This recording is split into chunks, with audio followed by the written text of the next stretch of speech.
Bahkan para ulama menegaskan, orang yang tiba di bulan Ramadan tanpa adanya persiapan dari sebelumnya, maka Ramadannya tidak akan sukses. Dalam artian, kita masuk ke Ramadan itu hanya sebagai hanya raganya saja yang masuk, jiwanya kita nggak masuk, ruh kita itu nggak masuk ke Ramadan, raganya doang, nafasnya doang yang masuk ke bulan Ramadan. Akhirnya, ketika di hari kemenangan, di hari Lebaran yang kita sebut dengan hari kemenangan sebagai simbol kemenangan kita atas hawa nafsu selama 30 hari, akhirnya itu hanya jadi ungkapan kosong. Kemenangan apa yang kita raih? Kita berpesta, menyalakan petasan di sebagian daerah, bahkan beli baju baru, kita berdandan, berusaha tampil tampan dan cantik dengan alasan merayakan hari kemenangan, padahal kita sendiri sangat kalah gitu. Itu nggak bisa kita capai kemenangan itu kalau kita nggak punya persiapan dari sebelum Ramadan. Al-isti'dad bi qudumi Ramadan, mempersiapkan diri untuk menyambut kedatangan Ramadan, itu hal yang pertama yang sangat fundamental. Dengan cara apa?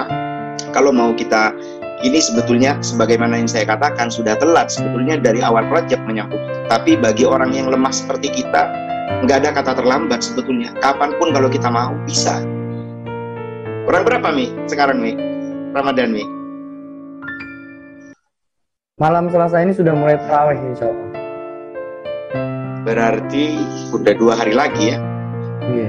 Udah 2 hari lagi, mesti sebetulnya itu waktu yang sangat sempit untuk kita memulai penyambutan, menyiapkan penyambutan. Kita bayangin aja, kita mau kedatangan presiden, nggak mungkin kita mempersiapkan itu dari H-1, H-2, 2 hari sebelum kedatangan presiden baru kita persiapkan. Nggak bakal nututin. Ini baru presiden gitu, sesama manusia. Kalau Ramadan, sebetulnya waktu menyambutnya harusnya dari kemarin-kemarin. Dan orang yang tidak mempersiapkan diri untuk datangnya Ramadan itu sebetulnya bisa dibilang Ramadan ini adalah tamu yang mulia, dan kalau kita nggak punya persiapan bisa dibilang kita itu kurang ajar gitu sama tamu yang mulia ini. Ini ibaratkan kalau Ramadan itu diibaratkan sosok manusia gitu, sosok manusia yang setiap tahun mampir di halaman rumah kita, bertamu kepada kita. Bayangin kalau kita nggak mempersiapkan diri, kita nggak bersih-bersih, kita nggak sapu halaman kita, sofa, tempat menerima tamu kita tidak siapkan, makanan, hidangan, lampu, atau hiasan yang untuk kita sambutkan sebagai tamu besar tidak kita persiapkan. Tahu-tahu Ramadannya datang, sedangkan kita masih bau, belum mandi, baju kotor, bahkan tempat duduk untuk tamu masih belum disapu. Terus kita masih mau bilang, tunggu ya Ramadan, saya mandi dulu. Itu konyol gitu. Tunggu ya Ramadan, saya mau bersih-bersih dulu. Ramadannya yang disuruh nunggu, bukan kita yang nunggu. Akhirnya, pantas ketika Nabi Muhammad berkhutbah, itu Nabi Muhammad tiba-tiba bilang, amin. Nggak ada angin, nggak ada hujan, amin. Setelah selesai Jumatan, ditanya oleh para sahabat, ada apa tadi Nabi kok tiba-tiba amin gitu? Kata Nabi Muhammad, saya mendengar malaikat Jibril berbisik di telingaku. Malaikat Jibril berkata, Allahumma man adraka Ramadan walam yughfar lah ab'idhu min rahmatik. Ya Allah, kalau ada orang yang hidup di bulan Ramadan tapi nggak dapat ampunan, maka lebih baik jauhkan saja dia dari rahmatmu.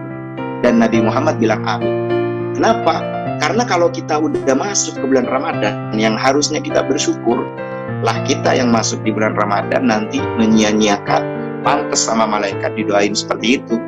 Dan kata para ulama, di sebagian kitab disebutkan, di malam Idul Fitri itu malaikat seisi langit menangis semua. Menangisi siapa? Menangisi umat Muhammad yang belum sempat rajin beribadah di bulan Ramadan. Mereka kasihan. Aduh ya Allah, kasihan, ini bulan Ramadan udah mau selesai, sekarang udah malam Idul Fitri, tapi ternyata ini masih berjuta-juta umat Nabi Muhammad, umat Nabimu, yang mereka selama bulan Ramadan, selama 30 hari ini belum sempat baca Al-Quran, belum sempat rajin tadarus, belum sempat rajin tarawih. Kasihan mereka ya Allah, bulan Ramadan udah mau usai. Ini gimana nasib mereka? Gimana kalau mereka nggak nyampe lagi ke Ramadan berikutnya? Kalau mereka harus terhenti hidupnya di bulan Syawal, di bulan Dzulqa'dah, di bulan Dzulhijjah, di bulan Muharram, bagaimana nasib mereka gitu? Malaikat bertangisan, kita di muka bumi, di atas perut bumi ini berpesta-pesta, merasa menang. Ini sudah nyampe Lebaran, kita puasa 30 hari, sukses katanya.